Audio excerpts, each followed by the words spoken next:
funny that when I brought it up, it was a problem, but we did mention in the essence of protecting the woman and the woman not being left out in the streets with nothing. It was fine and dandy when we talked about that. But even whenever I mentioned premarital agreements, I didn't mention just for protection of the man. It was also protection for the woman so that she can get properly educated with the skills to be able to sustain herself from being out of work or being away from, just being gainfully employed in society for 20 or X amount of years. I actually kind of I agree with both, but I do also agree with understand Bo's perspective that if every time, not saying that you don't factor that, I think women factor that as well, because it is a potential reality, right? But I also think when you are having those conversations, if most of the conversation is fear based, so when you're talking about planning for a divorce, like all of those things, to me, that's coming from a fear based mindset of already prepping your mind that more than likely my marriage won't work. So if you're already planning your escape, you're not planning for the betterment of the marriage. Like the conversation around the divorce, we're going to have those it appears that we are having those conversations more as opposed to having the conversations around marriage and sometimes the barriers or the struggles that go within a marriage and what to do when that happens, so we never get to the divorce. That's where I think the conversations need to shift. I'm not saying not factor that in, but are you factoring in how do we overcome the changes that go on in a marriage? If she happens to change, what season is he in that I'm going to have to deal with? If we're having conversations around that, then a lot of times the divorce part won't even come into play because we're prepping for the marriage. It seems like Can I ask you a question, Ms. Tucker? For the divorce. Right. Yeah. Can I ask you a question? So the reason, and the biggest reason why I include divorce or any of those things that could cause us to separate as a couple in a conversation early on is because I've had the luxury to have conversations with the lead attorney so many times. We even met and we just talk about this stuff about the number one mistake men make is not having the protection going in. So what divorce or the talks about having issues that you can't overcome, the likelihood of it, just having that protection, just having a premarital agreement set up, it just makes things more safer. I give a man a more ease of mind when he's making a decision. Because if we look at what the reality is and what has happened, people file for divorce. I'm not saying it's going to happen to me or the next guy, but people file. And the worst thing for men specifically is not being prepared for it. And sometimes, most of the time, prepared means having a premarital agreement. And that's all I was just trying to convey. Now, the truth is, yes, you could, but see, I guess that's where I'm getting at. I'm not saying like thinking logically. When we were backstage, me and True, we were talking about setting up, premarital situations or coming up with agreements of how this is going to run. But see, a lot of times when we are getting married, we're having those conversations, right? About if we get divorced. But how often, and ask the lead attorney, since you have a relationship with him, ask him out of those divorces, how many of them, if he were to, have those conversations with the couple, did they sit down and plan out the stuff that I'm talking about? Well, what happens when we have a disagreement? Well, what happens when you might come into this phase of life? What happens if this? And set up a plan for that. I think that is the bigger issue. Yeah, we had those. Because between the asking of getting married to the point that you end up in a divorce, we're planning for the wedding, we're planning for the divorce, but nobody's planning for the in-between, the marriage itself. And that's why the divorce happens. Well, I could assure you, have a plan. I could assure you that the conversations also talk about how to mitigate conflicts and I guess varying decisions between a couple. We talk about that all too. We don't just talk about the end in the beginning. We also talk about how to communicate and work out through problems or get counseling whenever y'all two can't figure it out. This is a lot of things that I've practiced myself. So these are well within the conversations when we talk to the lead attorney. Like I don't even think I need to mention the man has practiced for 20 years, so he knows a lot about it, the inner workings of relationship, how to get through that and mediate through it and all that stuff. But the premarital agreement still stands strong as a essence of protection for not just the man but the woman too, Mhm. because I think earlier we had actually brought up divorce, and it's funny that when I brought it up, it was a problem, but we did mention in the essence of protecting the woman and the woman not being uh, left out in the streets with nothing. It was fine and dandy when we talked about that. But even whenever I mentioned premarital agreements, I didn't mention just for protection of the man. It was also protection for the woman so that she can get properly educated with the skills to be able to sustain herself from being out of work or being away from, you know, just being gainfully employed in society for 20 or X amount of years. So the premarital agreement protection is something that I don't know why we avoid it so much, but I think it needs to be a part of the conversation and not always a negative connotation to it, a way of escape.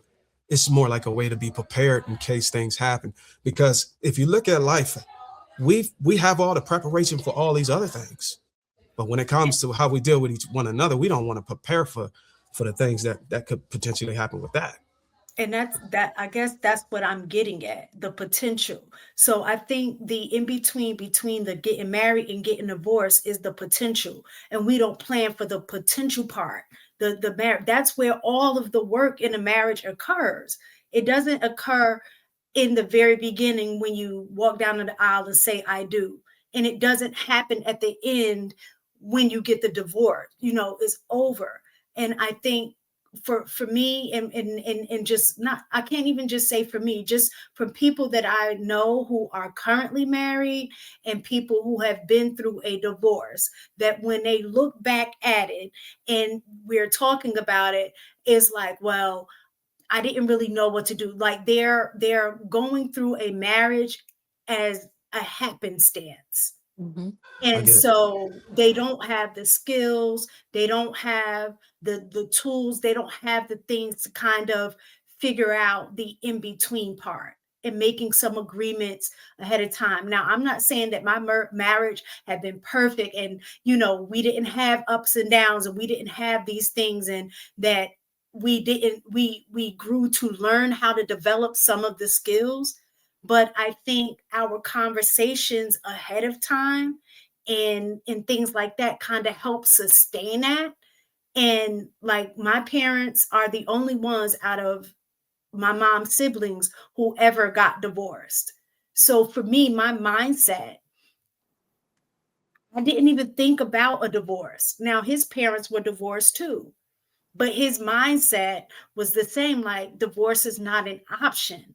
So what are we going to do in between so we can avoid this regardless of what happens?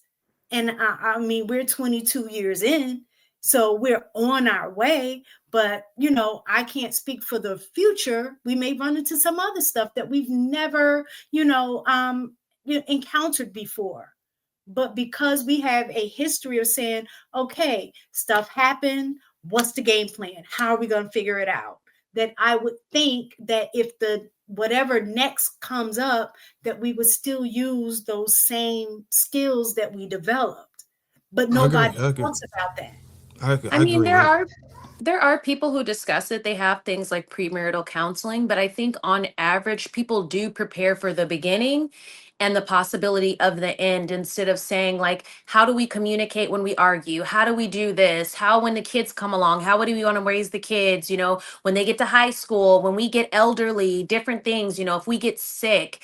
Instead, it's just the beginning and the end instead of focusing heavily on the middle, the actual marriage, so that the probability of divorce is so much less and less likely. Yeah, I understand what you're I saying. agree with that,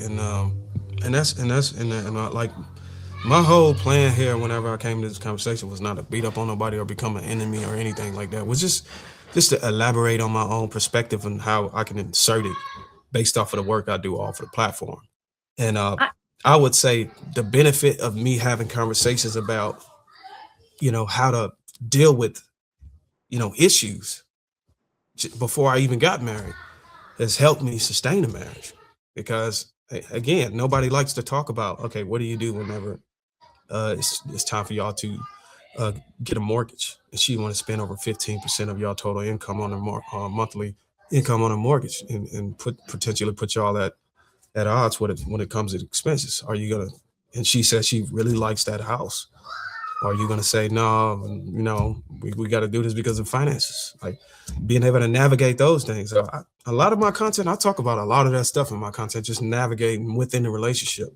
So it isn't. I don't restrict myself to the end and beginning, but I think right. And when we have these conversations and people start talking, people got their own perspective. We just got to respect that they got their own perspective, and they're not necessarily going to curate what they say to what you like to hear. And I think if we can navigate through that, this show right here on the Lapeef Network and the audience listening, they have a better experience. I think you were fine giving your input on all these different topics. And of course, there's going to be people who don't agree.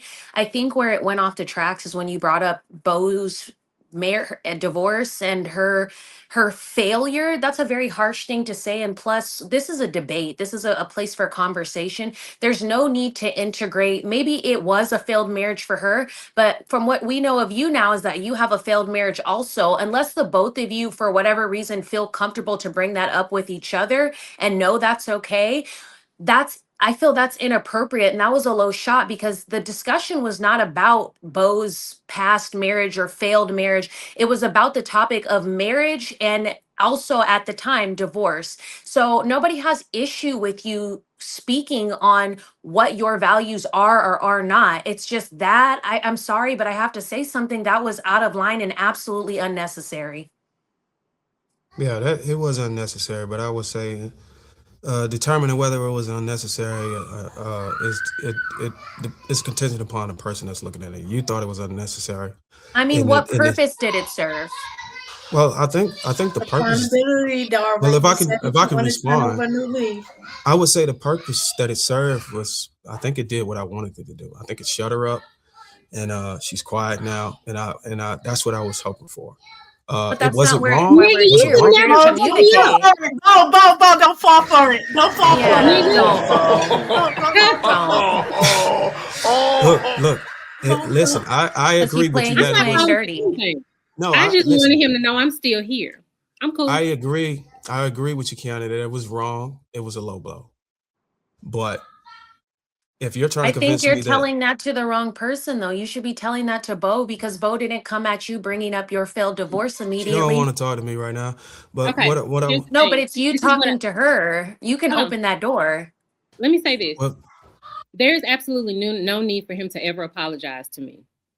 I wasn't trying to Darwyn apologize. did that as a dig. Darwyn did that to get up under my skin. And yes, mistaken, I definitely fell for it. I did. It was, but the thing is that it always has to be my divorce, right? Like it can't be anything else about me. Darwyn never brings anything up good about me. Darwyn only ever brings up my divorce. Darwyn only ever brings up things to dig at me. And so that's what I noticed today. He uses things as a weapon in order to get people riled up, right? That's what he does. And so now I'm realizing that. Now I'm realizing Darwyn ain't never been cool with me. Darwyn has always done this. He has always used these things in order to make himself look like he knows what he's talking about. And I'm okay with that. It's cool. So you can paint me as bitter, you can paint me as a failure, you can paint me as all of these things. I don't hear Darwyn saying anything positive about me. And that is not someone that means me any good, which means that that's not someone that requires that amount of energy from me anymore. I can't give anyone any energy that does not mean me any good. And I'm cool with that. Like literally when Mistaken was like, don't fall for it, it clicked. And I was like, shit. So I'm cool. Like, I'm cool. Don't ever apologize to me. I'm cool. You did what you wanted to do. It got the reaction that you wanted. I'm really glad for you. And that was a good finale for us. That was a great finale for us, for you in particular. So I'm gonna let you have it. You can continue to paint me as bitter and a failure and a divorced woman, and I'm living in my failure. And I'm cool with that because I know what my daily life is like, and you don't, because you don't know anything about me personally. You've never inquired, you've never been concerned. You only ever defended a man that hurt me very, very badly. That's the only thing I've ever seen from you is you bring up my divorce and you defended that man. So I'm cool. I'm great. Thank you, Mistaken. Really, thank you for saying that because it literally just clicked when you said that to me. All right, let me try to respond to you, Kiana, what you said earlier. First of all, as a man who practiced accountability, I could agree that I did take a low blow. But am I going to apologize about it? No, because that's what I wanted to do. I'm also a man of my word at the same time. Yes, that's what I wanted to do because she was barking up the wrong tree when she started to attack what I was saying or attack my character and why I had a particular perspective. So sometimes you got to put people in their place. The second thing is, I don't know if you haven't been here long enough, but maybe you was watching earlier this year or this woman specifically has a habit of pouring out her experiences and her history and her life and her relationships. And then she dig at other people.